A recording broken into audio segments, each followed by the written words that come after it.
Hola a todos, bienvenidos a nuestro video número 6, donde continuaremos la conversación sobre los sistemas de tratamiento en las plantas de recirculación. El día de hoy vamos a hablar sobre el proceso de coagulación que sigue posterior al cribado en la trampa de coronas en las fincas bananeras.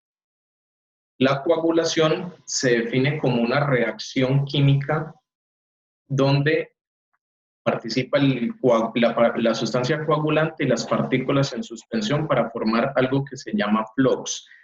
Básicamente esta es una representación gráfica donde observamos la sustancia o el catión coagulante, la partícula en suspensión que sería el contaminante y la reacción que forma el flux o la sustancia que deseamos posteriormente formar en la reacción química. La coagulación, aquí lo vemos en esta imagen, es básicamente la formación de esas sustancias, como lo ven en este vaso de precipitado del ejemplo, en una finca bananera, donde se aplicó una sustancia coagulante y logró desestabilizar los contaminantes presentes como el látex de banana. La coagulación que se parte en varios subtemas. Vamos a ver las generalidades y la mezcla rápida del día de hoy en este video, y posteriormente en otros videos veremos los coagulantes, el test de jarra, las formas de dosificación y los cálculos de las dosis para que las fincas bananeras tengan una herramienta de cómo calcular la cantidad de sulfato de aluminio u otro coagulante que se haya seleccionado mediante el test de jarras. Algunas de las generalidades que vamos a conversar acerca de la coagulación son la variable más importante, el pH, la influencia de la cantidad de coagulante y la selección. Hablemos primero del pH. El pH es la variable más importante para el proceso de coagulación. Todos los procesos de coagulación tienen un rango óptimo que depende de la naturaleza del coagulante que se haya seleccionado. Por ejemplo, para sales de aluminio se tiene un rango óptimo de pH que va desde 6.5 a 8.0 unidades para poder que el coagulante actúe de manera eficiente. Si el pH no se encuentra dentro de este rango, entonces la coagulación es ineficiente y por lo tanto nos tocaría aumentar la cantidad de coagulante a dosificar. Quiere decir esto que si no tenemos las condiciones de pH adecuadas, la dosis requerida del coagulante será muy alta, por tanto perderíamos dinero al no ajustar el pH antes de dosificar el coagulante. Para las sales de hierro tenemos un pH de 5.5 a 8.5. Normalmente las sustancias químicas que se utilizan como coagulantes en el mercado están fabricadas a base de estas dos sustancias, sales de aluminio o sales de hierro. En su mayoría las que se utilizan en fincas bananeras son sales de aluminio, que es el alumbre y el sulfato de aluminio. Hay una importante influencia de la cantidad de coagulante que se aplica también. Si aplicamos muy baja cantidad de coagulante, no neutralizamos totalmente los contaminantes presentes en el agua. Hay una escasa formación de microflóculos y, por tanto, una altísima turbidez residual. Por el contrario, si dosificamos demasiado coagulante, tendríamos una inversión de la carga de la partícula. Por tanto, habría una gran cantidad de formación de microflóculos, pero con baja sedimentación. Es decir, que si no sedimentan, vamos a tener una altísima turbidez residual. En ambos casos, observamos que la turbidez residual es muy alta. Quiere decir esto que la cantidad de coagulante dosificada debe ser exactamente la que se encuentra en el test de jarras, que se hace a través del proceso de selección de coagulante, donde encontramos la cantidad y tipo que se nos adecua mejor al agua residual que estamos tratando. Ahora bien, hablemos de la mezcla rápida. ¿Qué es la mezcla rápida? Son esas condiciones de intensidad de agitación y el tiempo de retención que yo necesito para que el coagulante sea dosificado adecuadamente.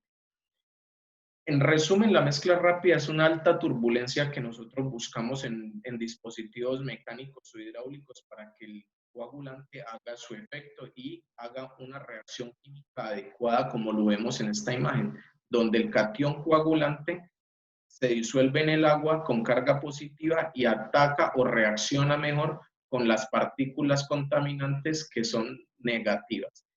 Lo positivo con lo negativo se atrae y por tanto se genera una reacción química inmediata, pero esa inmediatez depende de las condiciones de mezcla rápida que yo le otorgue al agua. Por eso es necesario conocer los tipos de mezcladores que tenemos a disposición. Tenemos mezcladores mecánicos, mezcladores hidráulicos y tenemos otras estructuras que ya les voy a hablar sobre ellas. Los mezcladores mecánicos son retromezcladores que básicamente son tanques con paletas agitadoras accionadas por un motor.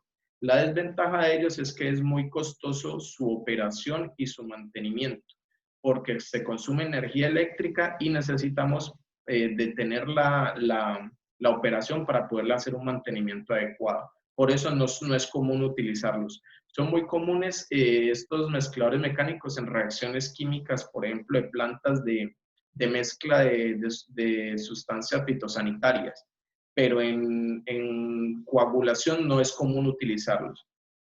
Siguen los mezcladores hidráulicos. Tenemos de dos tipos, de resalto hidráulico y mezcladores hidráulicos en línea. Hablemos un poco de los mezcladores hidráulicos, en los cuales encontramos la canaleta parcial, los vertederos rectangulares, triangulares y de sección trapezoidal o circular.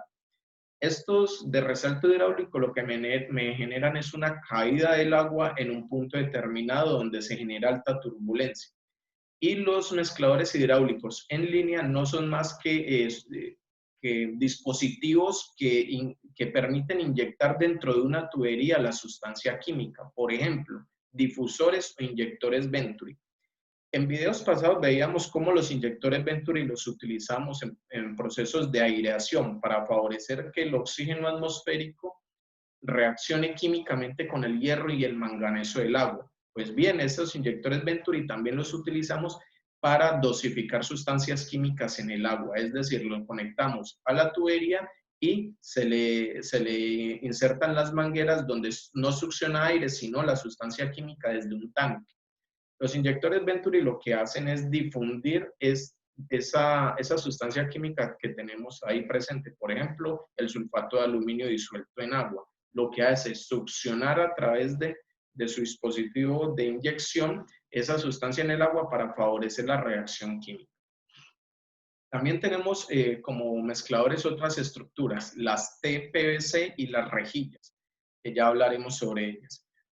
Nosotros siempre recomendamos la construcción de mezcladores que generen resalto hidráulico, es decir, mezcladores como la canaleta parcial y los vertederos. ¿Por qué? Porque son de fácil construcción, fácil mantenimiento y son de bajo costo.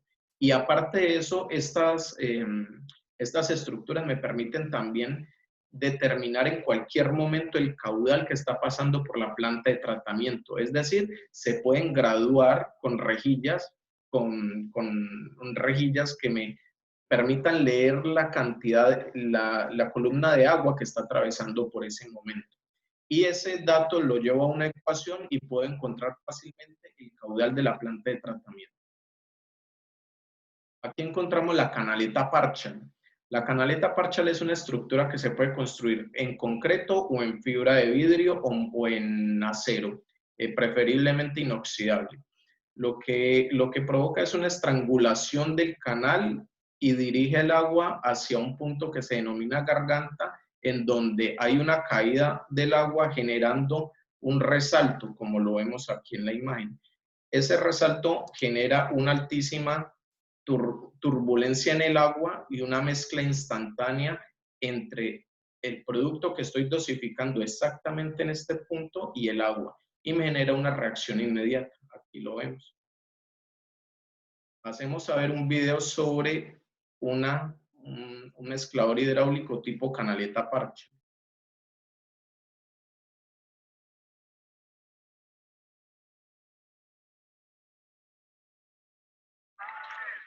Aquí observamos la regla donde se mide el aforo, o sea, el caudal en litros por segundo que está atravesando el agua. Vemos la estrangulación y vemos el resalto hidráulico que se genera y una mezcla rápida, y posteriormente vemos cómo se ensancha el canal liberando el agua hacia la estructura siguiente, que puede ser el floculador.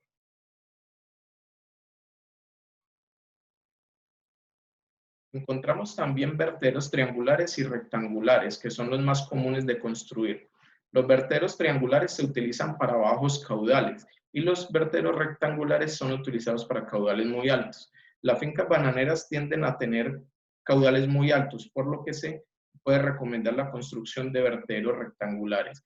En ambos casos se pueden instalar reglillas, que nos digan a qué nivel se encuentra el agua y con ese nivel en una ecuación encontramos el caudal en litros por segundo. Lo que generan estos vertederos son una caída precipitosa del agua y por consiguiente una altísima turbulencia generando la reacción química. ¿En qué punto se debe dosificar el coagulante? Exactamente aquí, donde empieza la caída del agua. Y finalmente vemos otras estructuras. Aquí observamos en una finca bananera que posterior a la trampa de coronas, el agua sale por una T, por flujo sumergido, es decir, que el agua entra por la parte inferior de la T y encuentra su salida en este punto. Exactamente aquí me está generando una alta turbulencia que la aprovechan en esa finca para dosificar el coagulante, generando una mezcla completa. Pero en comparación con el vertedero triangular o rectangular o la canaleta parcial, esta estructura ofrece un nivel de mezcla un poco más bajo que esas otras. Por tanto, es recomendada, pero en la medida de lo posible se deben construir son los vertederos o la canaleta parcial.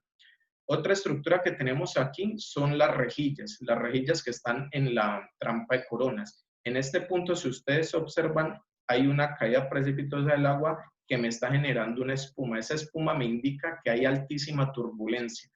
Ese punto también lo puedo aprovechar para dosificar las sustancias químicas coagulantes con las que quiera tratar el agua, dependiendo de los resultados del test de Harris.